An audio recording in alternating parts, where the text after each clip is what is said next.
વડોદરાની સયાજી હોસ્પિટલમાં નવી બંધાતી બિલ્ડિંગની કામગીરી દરમિયાન ઓક્સિજનની પાઇપલાઇનમાં ભંગાણ સર્જાતા દોડધામ મચી હતી। વડોદરાની સયાજી હોસ્પિટલમાં દાખલ દર્દીઓને ઓક્સિજનના સપોર્ટ પર રાખવામાં આવે છે। હાલમાં સયાજી હોસ્પિટલમાં નવી બિલ્ડિંગનું કન્સ્ટ્રક્શન કામ ચાલી રહ્યું છે। તેના પાયા માટે ખાડા ખોદવામાં આવી રહ્યા છે। આજે ખાડા ખોદાતા સમયે મશીનનો ભાગ ઓક્સિજન સપ્લાય કરતી પાઇપને અડી જતા પાઇપમાં ભંગાણ થયું હતું, જેના કારણે ઓક્સિજનનો પુરવઠો ખોરવાયો હતો।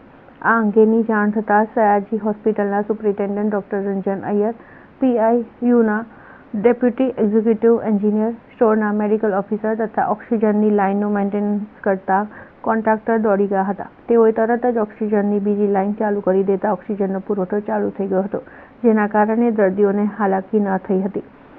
આ અંગે તપાસનો વિગતવાર રિપોર્ટ આવ્યા પછી જ કોન્ટ્રાક્ટરને ફરી આવી ભૂલ ન થાય તે માટે તાકીદ કરવામાં આવશે। ઓક્સિજન કેટલી મિનિટ જતો રહ્યો હતો? 15-20 મિનિટ ગયો। બંધ જ થઈ ગયેલો? ટોટલી બંધ। ઓક્સિજન? હા, બધા પેશન્ટ સિરિયસ વાળા। એવું? હા, તો એસી બી નથી અહીંયા। એસી હોવું ઓક્સિજન બંધ? ઓક્સિજન બંધ થયો તો શું કર્યું? મેં તો બાટલ મુકાવડાયો ઓક્સિજનનો? હા। અને જે મેઇન લાઈન હતી એ બંધ થઈ ગઈ? હા, મેઇન લાઈન બંધ થઈ ગઈ। અંકલને પ્રોબ્લેમ થવા લાગ્યો ઓક્સિજન? એટલે મેં બાટલો મુકાવડાયો।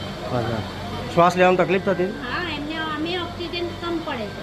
હા, એસી બી નથી અહીંયા। એસી હોવું જોઈએ, એસી બી નથી। હું ઉપર દિનને કહી આવી તો કે હું કરાવડાવું છું। મને કે તમારું નહીં થાય તો હું પંખાની વ્યવસ્થા તમને